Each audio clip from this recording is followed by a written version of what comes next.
পালং শাক আর মসুরের ডাল দিয়ে যে মুখে লেগে থাকার মতো এত মজাদার রেসিপি তৈরি করা যায়, এটা যদি তোমরা একবার অন্তত বাসায় ট্রাই না করো তাহলে কখনোই বুঝতে পারবে না। আসসালামু আলাইকুম এভরিওয়ান, আশা করি সবাই অনেক বেশি ভালো আছো। তোমাদের মধ্যে এমন অনেকেই আছো যারা শাক সবজি খেতে তেমন একটা পছন্দ করো না। তার মধ্যে দেখা যায় যে বাচ্চারা তো সবসময় শুধু মাছ মাংসই খেতে চায়, শাকসবজির ধারে কাছেও যেতে চায় না। তাদের কথা মাথায় রেখেই আমি আজকে এমন একটি রেসিপি নিয়ে এসেছি যেটি তৈরি করলে বাসার সবাই একদম চেটেপুটে খাবে। তো প্রথমেই আমি একটি কড়াইতে নিয়ে নিয়েছিলাম সরিষার তেল, সেখানে আমি দিয়ে দিয়েছিলাম পেঁয়াজ কুচি বেশ ভালো মতো নাড়াচাড়া করার পর আমি এখানে দিয়ে দিয়েছিলাম গুঁড়ো মশলার মধ্যে ছিল শুকনো মরিচ গুঁড়ো, হলুদ গুঁড়ো, ধনিয়ার গুঁড়ো আর হালকা একটু লবণ। গুঁড়ো মশলাগুলো দিয়েও আমি বেশ ভালো মতো নাড়াচাড়া করছিলাম। তো নাড়াচাড়া করার এ পর্যায়ে আমি হালকা একটু পানিও দিয়ে দিয়েছিলাম এখানে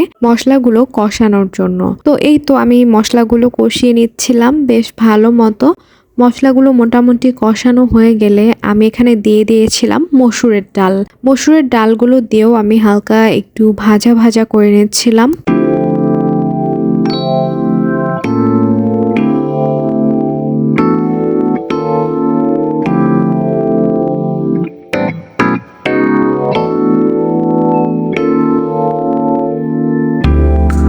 ডালগুলো বেশ কিছুক্ষণ ভাজা ভাজা করার পরে দিয়ে দিয়েছিলাম পানিটা দিয়েছি মূলত ডালগুলো যেন ভালো মতো সিদ্ধ হয়ে আসে সেজন্য।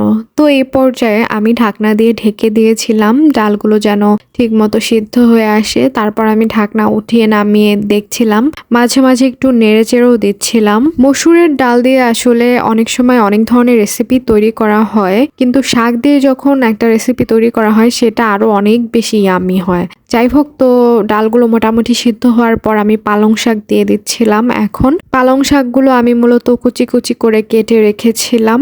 আর পালং শাকটা এমনিতেও আমার অনেক বেশি পছন্দের। দেখা যায় যে বাসায় আমি বিভিন্নভাবেই পালং শাক রান্না করে থাকি, অনেক সময় মাছ তরকারি এটা সেটা দিয়েও রান্না করে থাকি। আজকে একটু ভিন্নভাবে ডাল দিয়ে রান্না করলাম। যাই হোক, এই যে ডালগুলোর সাথে পালং শাক আমি ভালো মতো মিক্স করে নিচ্ছিলাম।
শাক আর ডালগুলো আমি ভালো মতো সিদ্ধ হতে দিয়েছিলাম, সেই সাথে দিয়ে দিয়েছিলাম কাঁচামরিচ ফালি ফালি করে কেটে রাখা।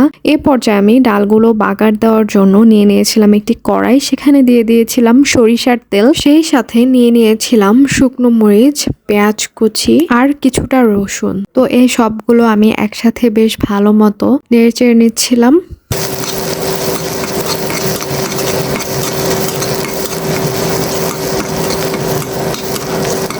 তারপর এগুলো আমি সেই ডালের ওপর ঢেলে দিয়েছিলাম। তারপর সবগুলো বেশ ভালো মতো নাড়াচাড়া করে আমার ডালটি আমি পরিবেশন করে নিয়েছিলাম। রেসিপিটি তোমাদের কেমন লাগলো আমাকে অবশ্যই কমেন্টে জানাবে, আর আমার চ্যানেলটি লাইক এবং সাবস্ক্রাইব করে পাশে থাকবে। তোমাদের সাথে আমার দেখা হবে আবার পরে অন্য কোনো রেসিপিতে। সে পর্যন্ত ভালো থেকো, সুস্থ থেকো, আল্লাহ হাফেজ।